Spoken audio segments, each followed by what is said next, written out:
Reverendíssimos Padre Neuci, Diácono Carlos, querido povo de Deus, internautas que nos acompanham pela Rede Santa Rita e Radioativa Comunicações.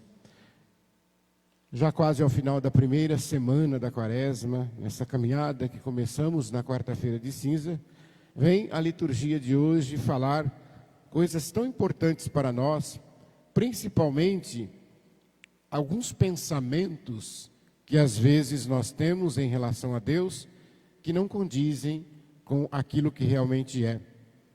Um deles, o profeta Ezequiel, vai nos mostrar: Deus não se contenta com a morte dos maus.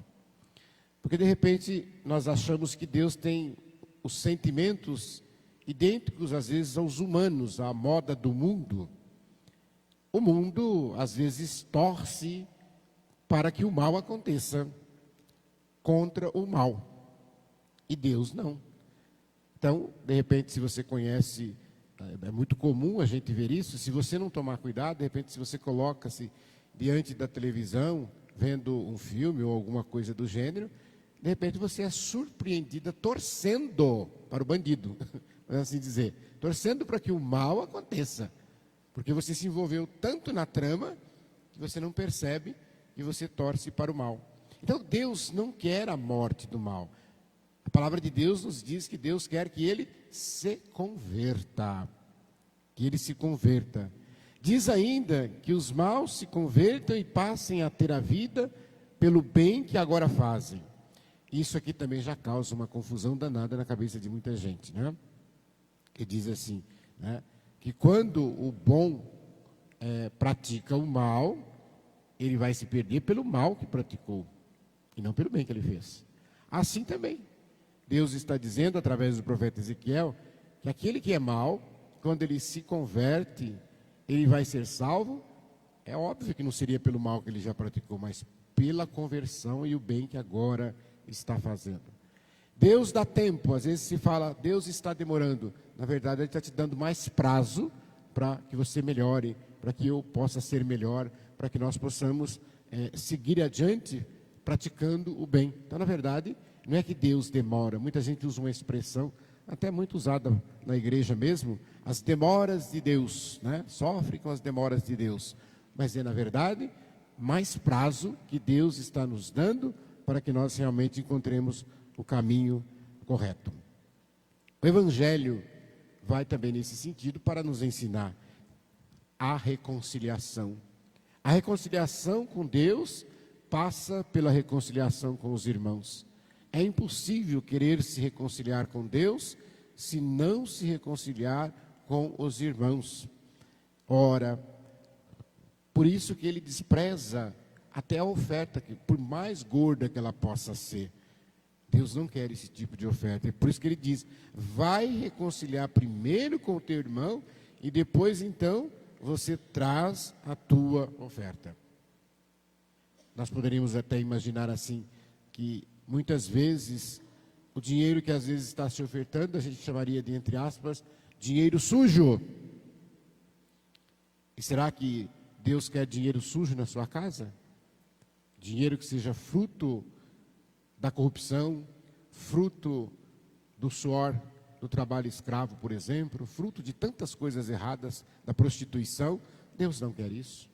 Por isso que ele está dizendo, então, se você está sugando de alguém, por exemplo, a usura, a agiotagem, né? Às vezes a pessoa ameaça de morte aquele que deve, e depois vai querer trazer dinheiro ganhado desta forma no altar de Deus. Deus não vai se alegrar com isso, obviamente.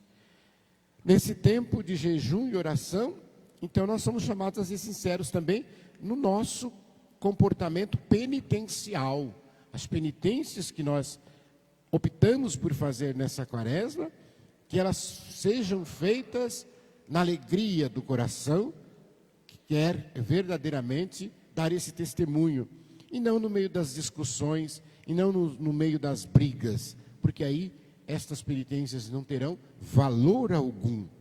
Quando fala do quinto mandamento, não matarás, é proibido matar, não pode, e esse matar não deve ser entendido como somente tirar a vida biológica, né? A gente diz assim, deu um tiro, matou, fulano morreu, vamos enterrar. Não, não é somente essa morte. É claro que, no primeiro lugar, está esse tipo de matar. O matar vem nesse sentido. Mas existem tantas outras formas de morte, quando se exclui a pessoa da própria vida. Nós poderíamos dizer que a igreja nossa ensina e ensina tanto, né? Qualquer prática abortiva é contra o 5º mandamento. Qualquer prática abortiva é contra o 5º mandamento. Então a gente precisa parar para pensar nisso. Também, quantas vezes, né, a indiferença, a injúria, a calúnia acaba matando as pessoas a conta-gotas. Aí não matou com um tiro de uma vez, não. Matou a conta-gotas. A pessoa vai morrendo aos poucos do sofrimento, da dor, do desprezo, do abandono, da fome e de tantas coisas que causam a morte. Não existe só morte instantânea. Quantas doenças não são fruto destas coisas? Dentre elas, poderíamos aqui tranquilamente, sem medo algum de errar dizer, a depressão como doença, muitas vezes fruto daquilo que a pessoa foi submetida. Então nós precisamos pensar, quando Jesus fala, não matarás. E quando a gente fala de calúnia, de injúria, a gente pode dizer assim, quase que sem medo algum de errar, que onde eu assisti um filme de Santo Antônio, chama Antônio Guerreiro de Deus. Quem não assistiu, aconselho que assista, porque é muito bom. Acha aí no YouTube, etc. E aí falava da língua de Santo Antônio, né?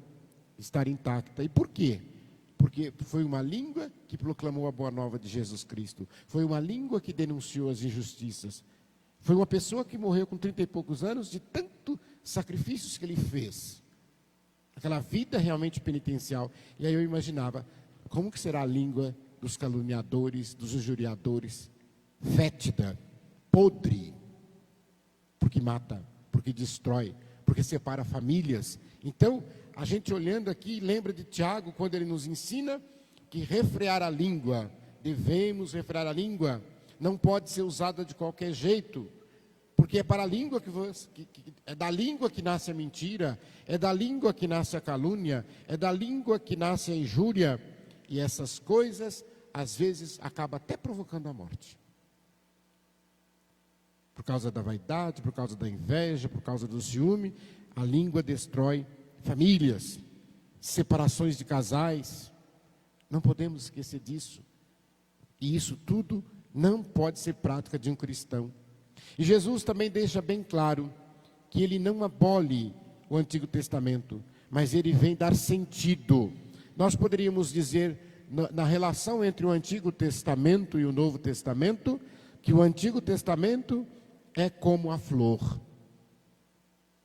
E o Novo Testamento é o fruto desta flor. A semente não é a flor, e nem o fruto é a flor. Mas a flor e o fruto contêm toda a essência da semente. E a gente olha para a semente e lembra que toda semente é uma árvore em potencial. Então, o Antigo Testamento continha todas as promessas de Deus para nós. Assim como a flor contém a promessa do fruto. Então, lá no Antigo Testamento está a promessa da vinda do Mestre Jesus. E no Novo Testamento nós vemos esta realização como aquele fruto que nasce desta flor. Então, que nós possamos, nesta liturgia de hoje, em união com o Pai do céu, buscar viver a reconciliação. O melhor exercício espiritual que você pode fazer nessa semana é perdoar alguém que tenha te ofendido. Ou pedir perdão para alguém que você ofendeu. Isso vale muito mais do que 10, do que 15 dias de jejum, vale mais do que 40 dias de rosário 4 horas, vale mais do que muitas coisas que a gente às vezes pratica, do que 10, 15 vias sacras. Se você reconciliar com uma pessoa, se você abraçar essa pessoa e a partir dali ter vida nova em Cristo Jesus. Louvado seja nosso Senhor Jesus Cristo. Para sempre seja louvado.